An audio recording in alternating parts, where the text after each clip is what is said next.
მოგესალმებით. გამოგესალმებით თქვენს მაყურებელს. დიახ, რა თქმა უნდა, ირაკლი შაიშმელაშვილი გუშინ საღამოს, როგორც კი გადმომეცა საქმის მასალები, გაეცნო ბრალს, არ ეთანხმება ბრალს და არ აღიარებს. აქ ასაღიარებელი არაფერიც არ არის, იქიდან გამომდინარე, რომ საქმეში არ არსებობს არც ერთი, არც ვიდეო მტკიცებულება, არც აუდიო ჩანაწერი, რომელიც უშუალოდ დანაშაულებრივ ქმედებას მიუთითებს ბატონი ირაკლი შაიშმელაშვილისგან.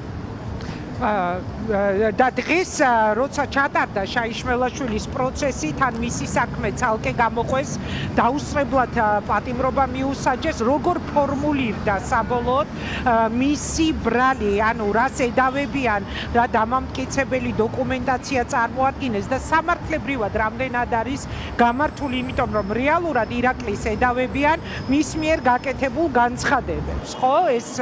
ეს არის რაც ჩვენ ვიცით, აი როგორ ფორმულირდა მისი ბრალი, მის ნათია.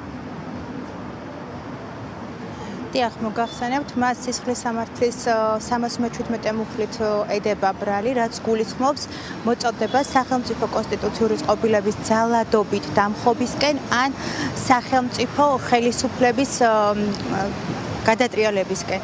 ეს ბრალი აბსოლუტურად აბსურდული არის, იქიდან გამომდინარე წაღანაც ვთქვი, რომ საქმეში წარმოდგენილი არც ერთი მტკიცება არ არსებობს, რომელიც დაადასტურებს აღნიშნულ ბრალს. ვიდეო მასალები, რომელიც პროკურატურამ საქმეში ჩადო, ეს ყველას აქვს ნანახი, თქვენც გექნებათ ნანახი, ეს არის უბრალოდ მოწოდება კონსტიტუციური უფლებამოსილების ფარგლებში გამოხატული საკუთარი აზრი, რომელიც საგამოძიებო ორგანომ გამოიყენა მის საწინააღმდეგოდ.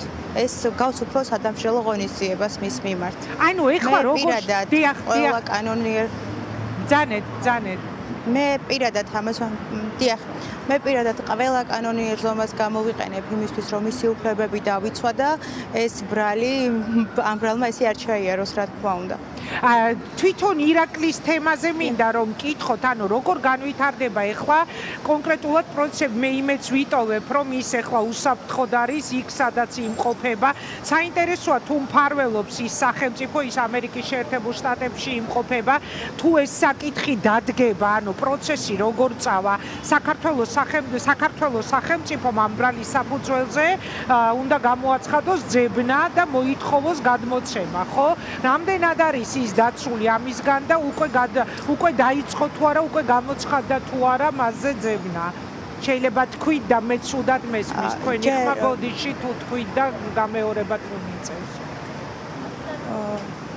ჯერ ძებნა არ გამოცხადებულა, იქიდან გამომდინარე, რომ პროცესუალური ნაწილია ჯერ განჩინება უნდა ჩაგვარდეს და შემდეგ უკვე გამოაცხადოს პროკურორმა ძებნა.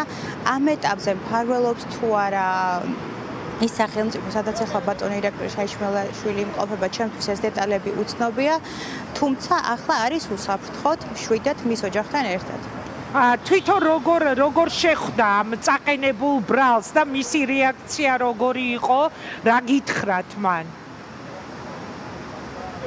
იცი რა, თითქოს ელოდებოდა ამ პოლიტიკური ფონიდან გამომდინარე ამ ყველაფერს შესაბამისად, რომ გითხრათ, რომ რაიმე გაუკვირდათ ხო? არა. არ აღიარებს ბრალს, არ ეთანხმება. კი ბატონო, ხომ არ დაამატებთ ნათია რამეს ამ საქმის კვალდაკვალ?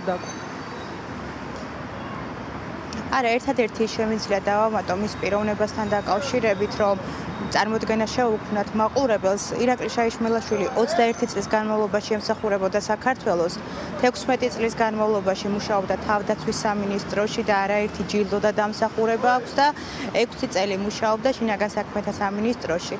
ამის დამატება მინდა უბრალოდ ამას. და ძალიან კვალიფიციური კადრი იყო ის, კი ბატონო, და არაერთი ჯილდო